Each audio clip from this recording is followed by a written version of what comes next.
Hello दोस्तों, Brajesh Chandra learning channel में आपका स्वागत है। दोस्तों, प्राचीन भारतीय इतिहास पर मैं अपनी अगली प्रस्तुति के साथ आपके समक्ष उपस्थित हूँ। प्रस्तुत वीडियो में मैंने हर्षवर्धन पर एक अध्ययन सामग्री आपके समक्ष प्रस्तुत करने का प्रयास किया है, जो सिविल सर्विसेज की प्रारंभिक एवं मुख्य परीक्षाओं के साथ साथ अन्य रिक्रूटमेंट बोर्डों द्वारा आयोजित परीक्षाओं के दृष्टिकोण से भी अत्यंत उपयोगी है। दोस्तों, इस वीडियो में हम लोग हर्षवर्धन की समीक्षा, एक साम्राज्य निर्माता, कुशल प्रशासक, कुशल सेनापति, धर्म सहिष्णु एवं विद्यानुरागी शासक आदि रूपों में करेंगे। तो आइए इसे देखते हैं।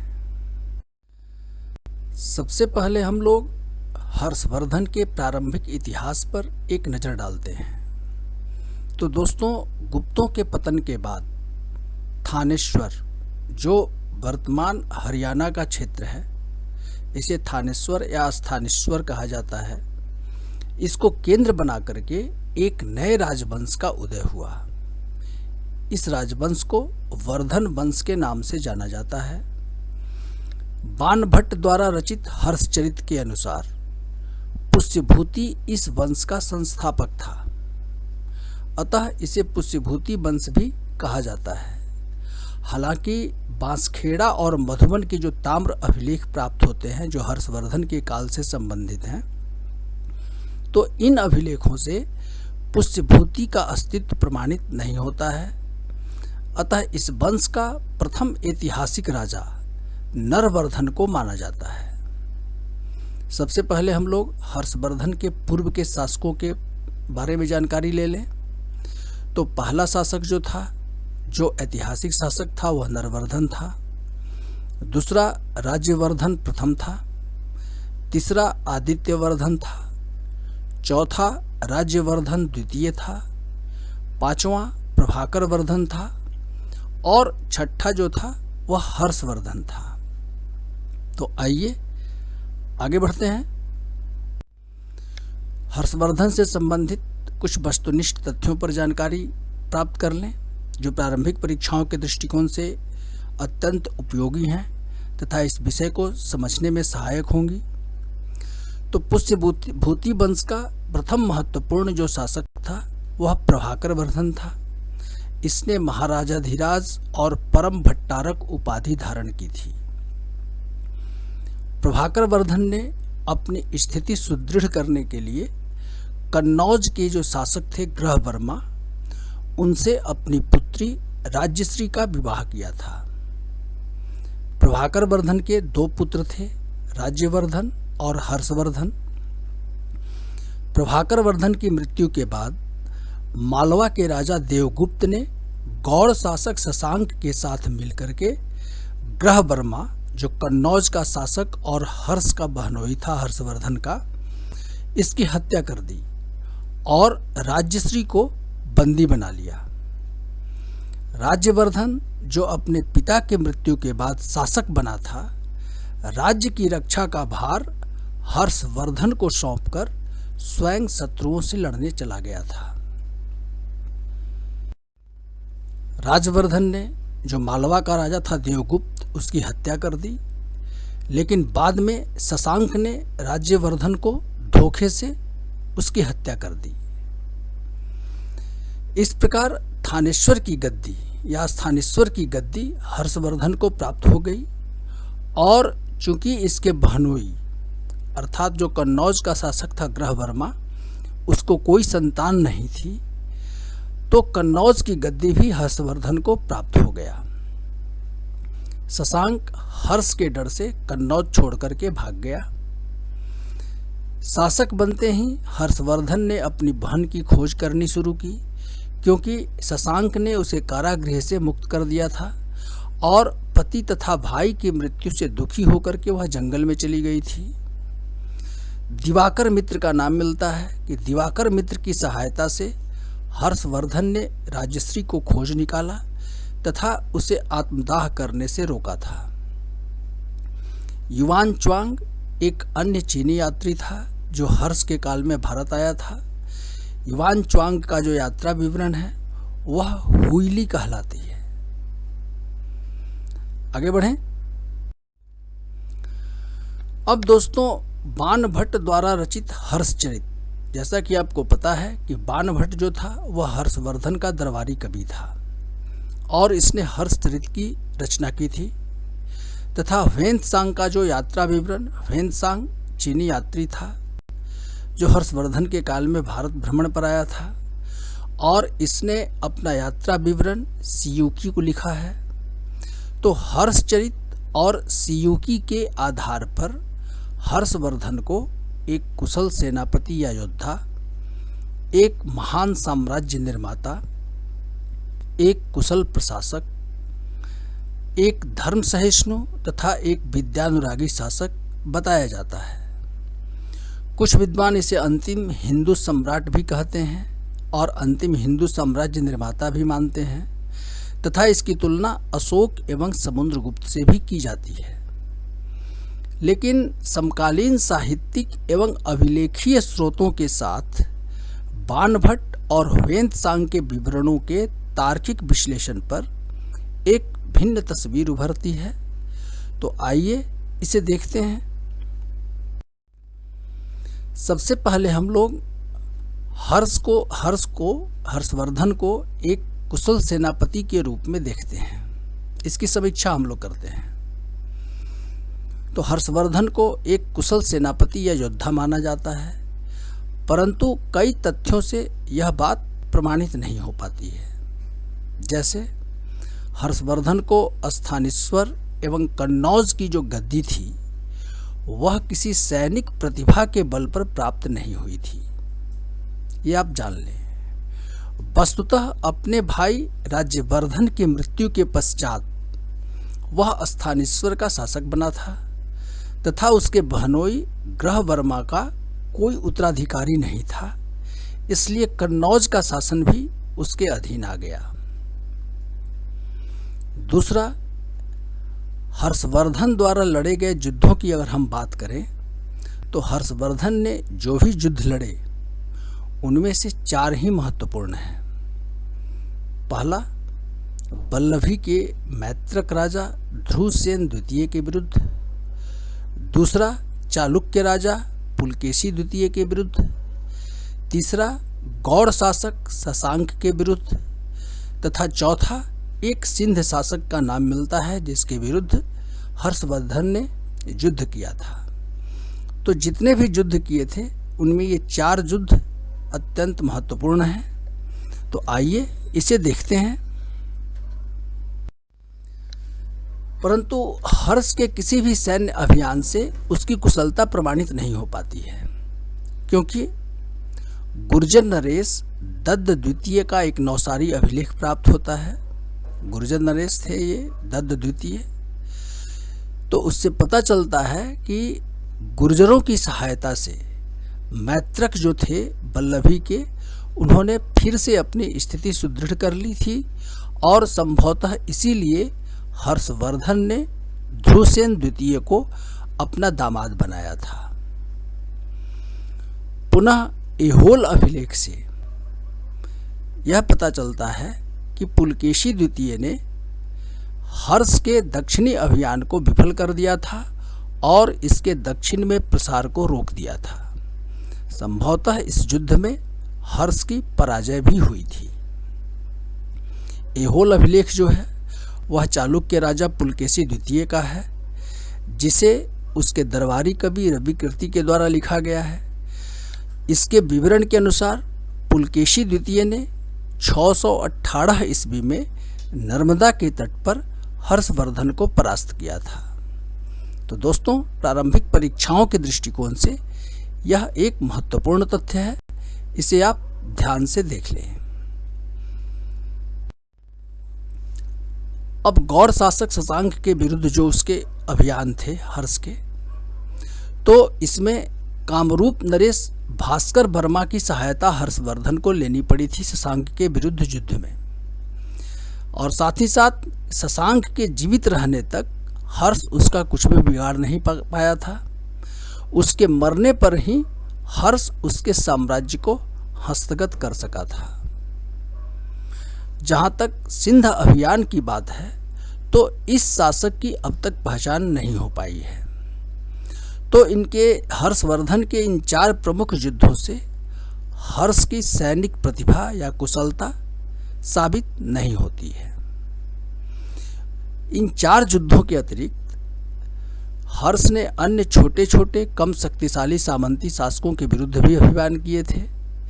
इस प्रकार हर्ष की सैन्य कुशलता किसी भी रूप में प्रमाणित नहीं होती है और इस प्रकार अशोक एवं समुद्रगुप्त से इसकी तुलना बेमानी प्रतीत होती है। आगे बढ़ें। अब हम लोग एक साम्राज्य निर्माता के रूप में हर्ष की समीक्षा करते हैं। तो इस तथ्य से इनकार नहीं किया जा सकता है कि गुप्तों के पश्चात हर्षवर्धन ने ही उत्तरी भारत के अधिकांश क्षेत्र को एक राजनीतिक सूत्र में बांधा था।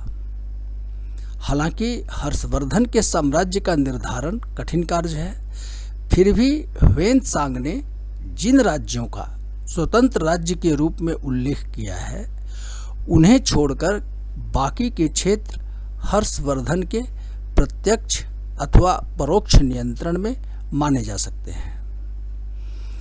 तो ह्वेन-त्सांग जो है वह सिंधु नदी के पश्चिम में कश्मीर एवं टक राज्य, पंजाब में जालंधर एवं कुलूत तथा जमुना के पूरब 4 राज्यों मोतीपुलो संभवतः उत्तरी पंचाल, स्वर्णगोत्र हिमालय का एक कोई पर्वतीय राज्य रहा होगा, नेपाल तथा कामरूप का उल्लेख स्वतंत्र राज्य के रूप में किया है ह्वेन-त्सांग ने। इस आधार पर इनके बीच के प्रदेश अर्थात राजस्थान, पंजाब, उत्तर प्रदेश, बिहार और उड़ीसा को हर्ष के प्रत्यक्ष नियंत्रण में, वल्लभी, सिंध जैसे राज्य को सामंती राज्य के रूप में तथा कश्मीर, कामरूप, नेपाल आदि को स्वतंत्र सीमावर्ती मित्र राज्यों के रूप में माना जा सकता है, क्योंकि हर्ष ने कश्मीर से बुद्ध का दांत प्राप्त कर उसे कन्नौज के संघाराम में स्थापित किया था। परंतु इसके बावजूद भी यह साम्राज्य निश्चित रूप से हर्ष का साम्राज्य जो है सो गुप्तों के बाद एक विशाल साम्राज्य था, लेकिन फिर भी हर्ष को अंतिम हिंदू सम्राट एवं साम्राज्य निर्माता नहीं माना जा सकता है, क्योंकि इसके पश्चात ललितादित्य, यशोधर्मा, चंदेल, प्रतिहार, राष्ट्रकूट, चालुक्य इन लोगों ने हर्ष से भी बड़े साम्राज्य की स्थापना की थी। तो इस प्रकार अंतिम हिंदू साम्राज्य निर्माता या अंतिम हिंदू सम्राट मानना कठिन है। आगे बढ़ें।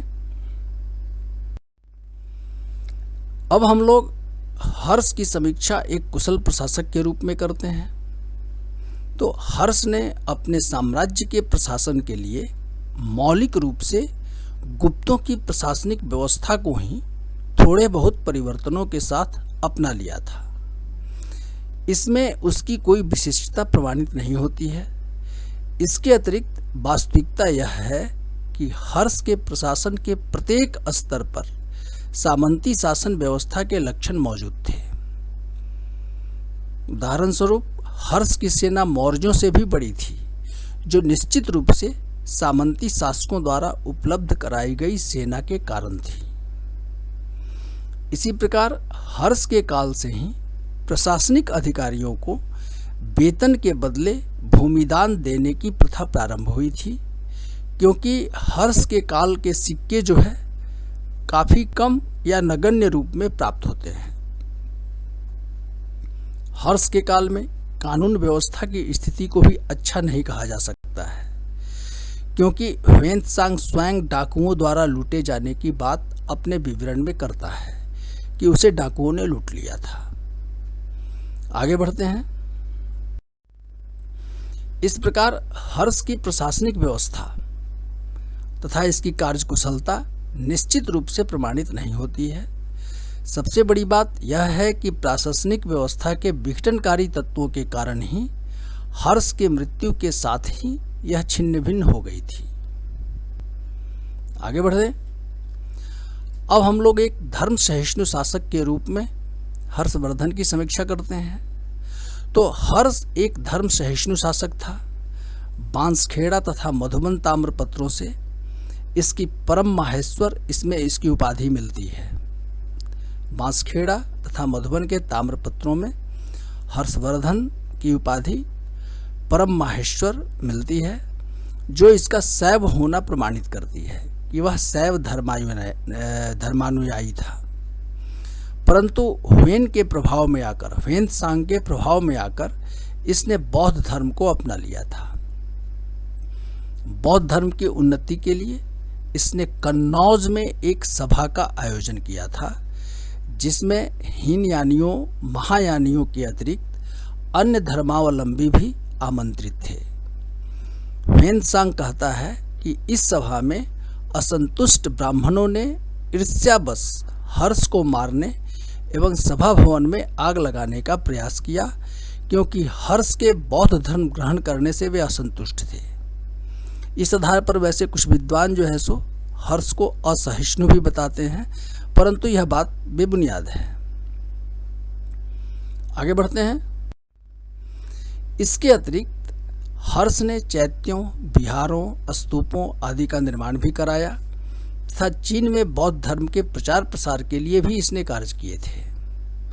साथ ही साथ ह्वेन-त्सांग जो था वह प्रयाग की महामोक्ष परिषद का भी उल्लेख करता है, जिसे हर्षवर्धन प्रत्येक 5 वर्षों पर आयोजित करता था।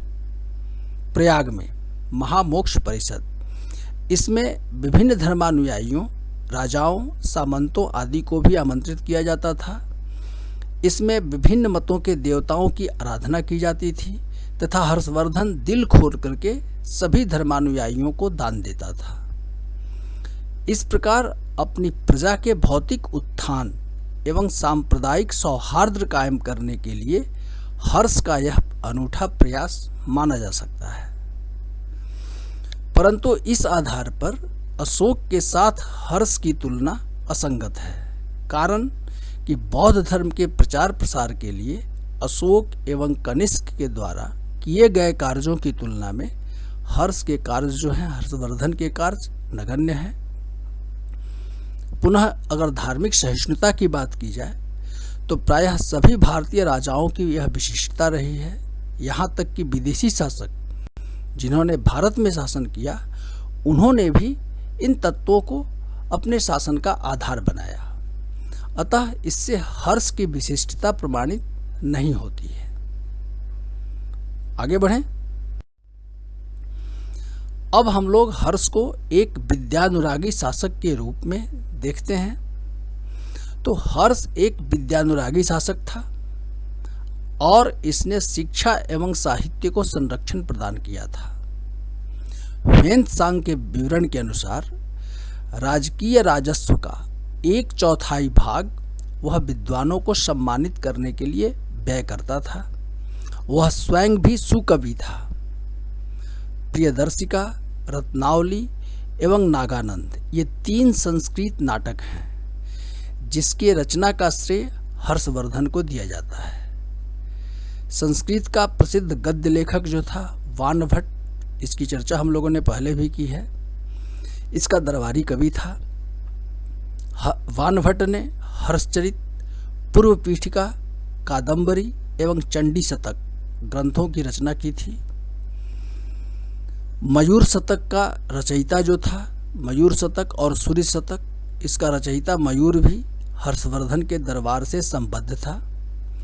इसके अतिरिक्त बौद्ध मठों, मंदिरों आदि को हर्षवर्धन ने भरपूर दान दिया है, इस बात का उल्लेख मिलता है।